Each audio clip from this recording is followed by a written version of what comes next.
I am so sorry about the sudden cutoff last episode, guys. It's just that my parents wanted to ask me some stupid question, and I guess I'd been recording for an hour anyway, so I had to let the video render. So this is the elevator to the Magmore Caverns, but I'm not going to quite head there yet because there are some things to pick up here in the Chozo Ruins. Now this elevator hates me because you have to rush on there, but if you jump on it, it sinks. So you have to use your morph ball mode. Oh god, it's just kind of annoying, kind of tedious. With the morph bombs and morph ball, you can do all this stuff. Yeah, morph bombs can open doors, which is kind of useful. Here's some more Chozo lore. Oh great, this place is filled with it. Alright, let's get this. Our sanctuary grows by the day. We Chozo know much of the technology, but we have chosen to leave it behind on this journey. Our home here on Talent 4 will be a place of simplicity. Structures hewed from the stone, bridges woven with branches, always caressed by pure waters. We build around the ancient and noble trees, drawing from their strength and giving them our own in return. All that is wild will flow around us here. Our race will be just one more group of creatures in the knit of nature. It is our hope that such a state will bring with it a greater wisdom, a greater understanding of the nature of the universe. Once our city here is complete, we will peer inward and discover the truth. Alright, so the Chozo came here, settled here at one point on Talent 4, purely as research. But apparently they discovered something amazing and fled reality.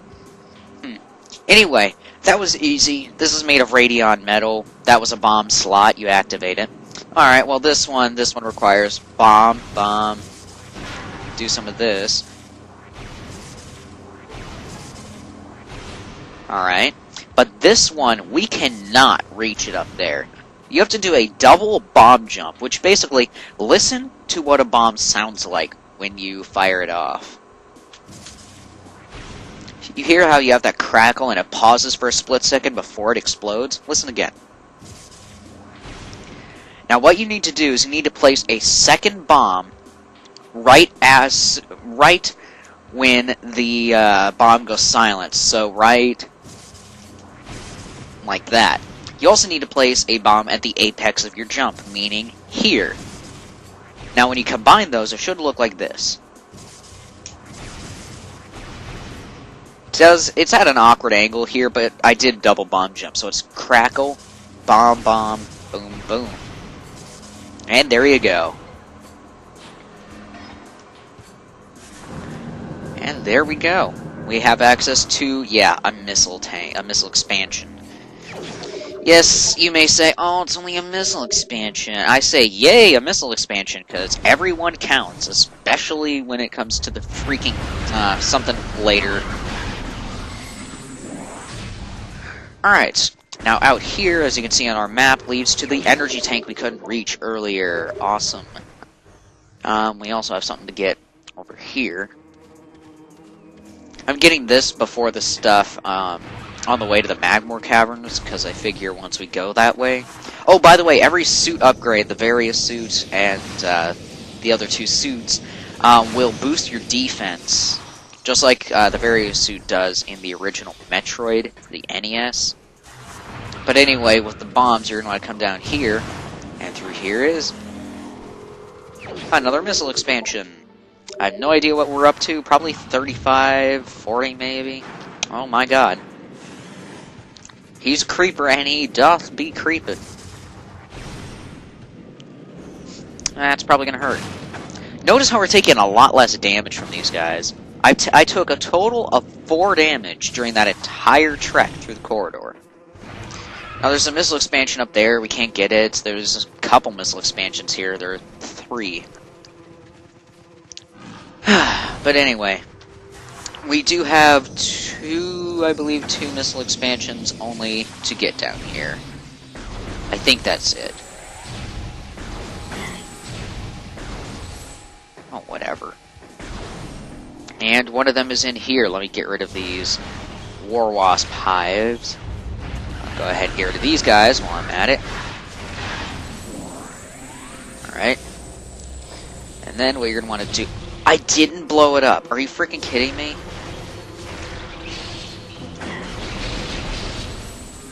Just like Super Metroid, by the way, I don't recommend using your missiles all the time. But as long as you have a steady source of them, like killing enemies, it should be fine. These are sandstone blocks. That block, the black one, cannot be destroyed by anything in the game, so we have to lower it out of the way by blowing up the block underneath it. Then you can proceed through the rest of the Morph Ball puzzle. Now, there are going to be several Morph Ball puzzles in the game. In fact, there are entire corridors where you have to go through it as a Morph Ball. Piston tunnels, they are usually. There's your missile tank. Expansion. Need to get used to it. It's a missile expansion, Nick. No longer a missile tank. Missile expansion. Missile expansion. Missile expansion. Missile expansion. Missile. Missile expansion. Missile expansion. Missile expansion. Got it? Missile expansion. And they're not rockets like they are in the original Metroid. And up there we have some Shriek Bats that are lurking instead of creeping. But right here, there's another thing to get once you have your bombs. Which I guess it's a good thing I waited to come all the way down here. And that should make 45 missiles, but I can't tell because no one will give me missiles. Oh yeah, it's definitely 45 missiles. The bar that tells us how many missiles we have is almost full. Like, literally just like a couple pixels not full. And it says we have 43 missiles. So, 45 missiles by the time you hit the Magmoor Caverns. Let me go ahead and show you guys the way through to the Magmoor Caverns. Yeah, we definitely have enough time. This will be my last episode of this recording session.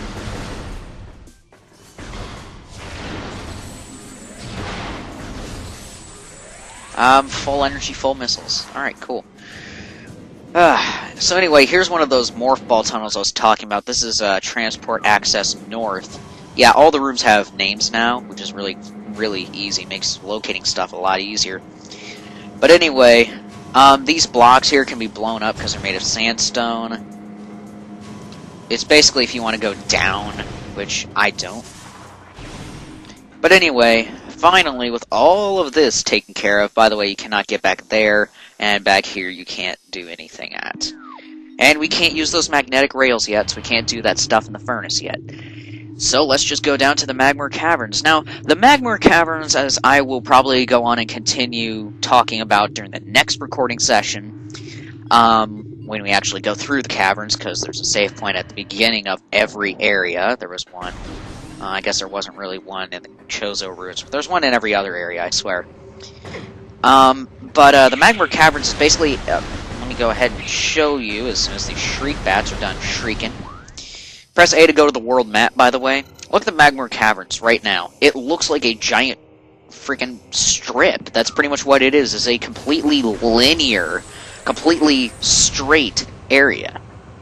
And that's it. It's a completely straight, laid out area that connects to almost every area in the game. It connects to the Chozo Ruins, it'll eventually connect to the Talon Overworld, it'll connect to the next area, the Vendrana Drifts, and then there's only one other area in the game to go to, and the Talon Overworld connects to that. And the Magmoor Caverns provides a shortcut to that area, to the elevator of Talon Overworld to the final-ish area. So, the Magmoor Caverns is like, if you want to go somewhere, if you want to go from the Talon Overworld to the Vendrana Drifts, use the Magmoor Caverns. Chozo Ruins to the Talon Overworld, and you're very far away from the Talon Overworld elevator. Use the Magmoor Caverns. In fact, you can only reach Vendrana Drift using the Magmoor Caverns. So anyway, I'll see you guys next time. This is Mew1496 out, and by the way, that is still funky. It makes no sense to me that you can't open it with a missile. Anyway, I'll see you guys next time. Mew1496 out. And, yeah. See ya next time.